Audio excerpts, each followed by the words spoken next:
Hi students, आज मैं आपको पढ़ाने जा रहा हूँ सोशल साइंस 9th स्टैंडर्ड का chapter number 1 rise of British rule in India. ये चैप्टर हमको बताता है कि भारत के अंदर ब्रिटिशर्स किस प्रकार से आए और अन्य देश से जो लोग आए थे वो भी किस प्रकार भारत में आए और क्यों आए। जैसा कि हम जानते हैं कि भारत पर काफ़ी समय तक अंग्रेज़ों ने राज किया है, लेकिन वो भारत पर क्यों आए, कब आए, इसके बारे में ये चैप्टर हमको जानकारी देता है। तो शुरू करते हैं। इसका पहला टॉपिक मैं आपको बताऊंगा कि why there was a need to discover a new sea route to India, जो कि आपके चैप्टर का पहला प्रश्न भी है। It is the first question of your chapter also. तो इस एक्सप्लेनेशन में आपका वो आंसर भी आ जाएगा और आपको ये भी पता लग जाएगा कि भारत में वो लोग क्यों आए थे। तो शुरू करते हैं। जैसा कि आप जानते हैं कि भारत प्राचीन समय से ही सोने की चिड़िया के नाम से जाना जाता है। भारत को हम सोने की चिड़िया कहते हैं।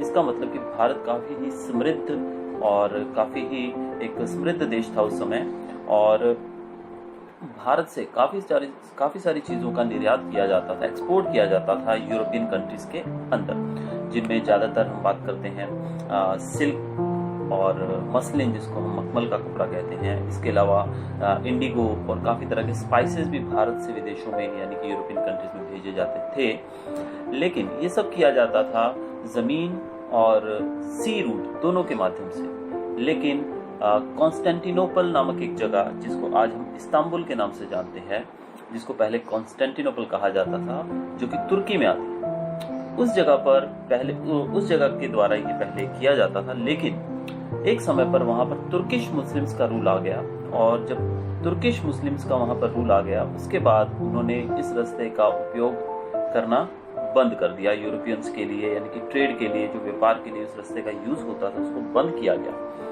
और इस प्रकार से भारत की चीज़ें जो पहले यूरोपियन नेशंस में पहुंचती थी वो बंद हो गई, और वहां पर हमारी चीज़ों की डिमांड और ज़्यादा बढ़ने लगी। इसको पूरा करने के लिए ब्रिटिशर्स, पोर्टुगीज, फ्रेंच, डच, काफ़ी लोगों ने कोशिशें की कि किस प्रकार से भारत के साथ फिर से व्यापार शुरू किया जा सके। इसके लिए उन्होंने एक सी रूट इजाद करने की सोची, जो कि भारत को यूरोप के साथ फिर से जोड़ दे, और जो चीज़ें भारत से वहाँ पर ले जाई जाती हैं वो किस प्रकार से फिर से वहाँ पहुँच सके। इसके लिए फिर कोशिशें शुरू हुई, और किस प्रकार से वो वहाँ पर किंग हेनरी ने, जो कि पोर्टुगीज के राजा थे, उन्होंने कुछ नाविकों को, कुछ सेलर्स को एनकरेज किया और उनको कहा कि तुम भारत की तरफ भारत के लिए एक नया रास्ता खोजने की कोशिश करो, और वो लोग निकल पड़े।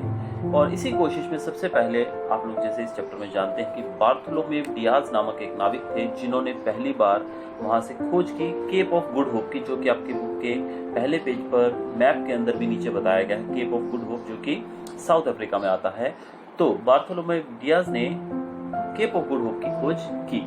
इसके अलावा क्रिस्टोफर कोलंबस, जो कि एडवेंचर पर निकले, और उन्होंने भी एक नया सी रूट खोजने की कोशिश की, लेकिन अनफॉर्चुनेटली वो वेस्ट इंडीज पहुंच गए। इसके अलावा अमेरिका की खोज की गई, जिसको अमेरिको वेस्पुकी के नाम पे नाम दिया गया अमेरिका, लेकिन अभी तक भारत की खोज नहीं हो पाई थी। अब भारत की खोज करने का जिम्मा जो उठाया, जो ये कार्य था, वो पूर्ण किया गया वास्को ड गामा नामक एक सेलर के द्वारा, जो कि पोर्टुगीज सेलर थे, जो कि पुर्तगाल के रहने वाले थे। उन्होंने 1498 के अंदर जब वो भारत पहुंचे, कैलिकट के कोस्ट के ऊपर, जो किनारा है हमारा समुद्र का, वहां पर वो उतरे, और हमारे उस समय के राजा किंग ज़ैमोरिन ने उनका वेलकम किया, और उन्होंने उन्हें भारत के साथ भारत में व्यापार करने की आज्ञा दी। पोर्टुगीज लोग पहले लोग थे जो भारत में आए। तो सबसे पहले आने वाले लोगों में से जो थे वो पोर्टुगल के लोग थे, पोर्टुगीज लोग थे। ये प्रश्न भी है आपकी बुक में, और ये शॉर्ट आंसर में आ भी सकता है कि वो the first to arrive in India. So the first people to arrive in India were Portuguese लोग सबसे पहले भारत में आए थे। उनके आने के बाद काफी जगहों पर उन्होंने कब्जा किया, छोटी मोटी जगहों पर, जैसे कि दीव दमन, गोवा, कोचीन, मलाक्का जैसी जगहों पर उन्होंने अपना कंट्रोल स्थापित किया। इसके बाद हॉलैंड से आने वाले लोग, जिनको डच कहा जाता है, वो लोग आए। फिर डैनिश लोग, जो कि डेनमार्क के रहने वाले हैं, वो लोग भी भारत में आए। लेकिन हम देखते हैं कि अभी तक इंग्लिश लोगों का कोई भी जिक्र नहीं हुआ। और इंग्लिश लोगों ने ट्रेड के लिए English east India company establish की, जो कि अंग्रेजों ने एस्टेब्लिश की, और 1600 एडी में क्वीन एलिजाबेथ जो थी, उन्होंने ईस्ट इंडिया कंपनी को भारत के साथ ट्रेड करने की अनुमति दी। तो पहली शिप जो कि कैप्टन विलियम हॉकिंस की अध्यक्षता में, उनके लीडरशिप में जो भारत पहुंची, वो सूरत पहुंची थी।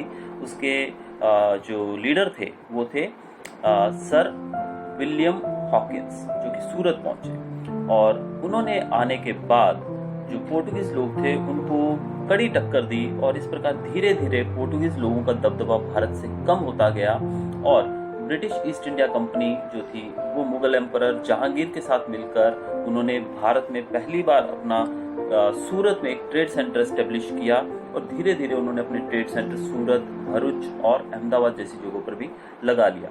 और धीरे धीरे जो हमारे पोर्टुगीज लोग थे या बाकी लोग थे, उनका जो कंट्रोल था वो सीमित होता चला गया, और ब्रिटिश ईस्ट इंडिया कंपनी का जो दबदबा था वो धीरे धीरे बढ़ता चला गया।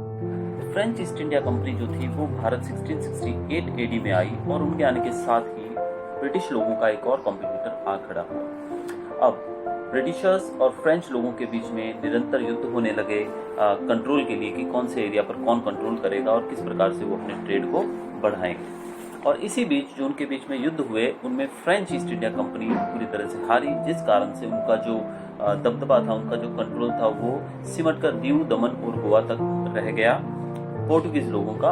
और फ्रेंच लोग जो थे उनका चंद्रनगर, माहे, कराईकल और पौंडीचेरी जैसी जगहों पर उनका कब्जा रह गया। अगले टॉपिक के साथ आपको मिलूंगा मैं अपनी नेक्स्ट वीडियो में। Thanks for watching. Thank you.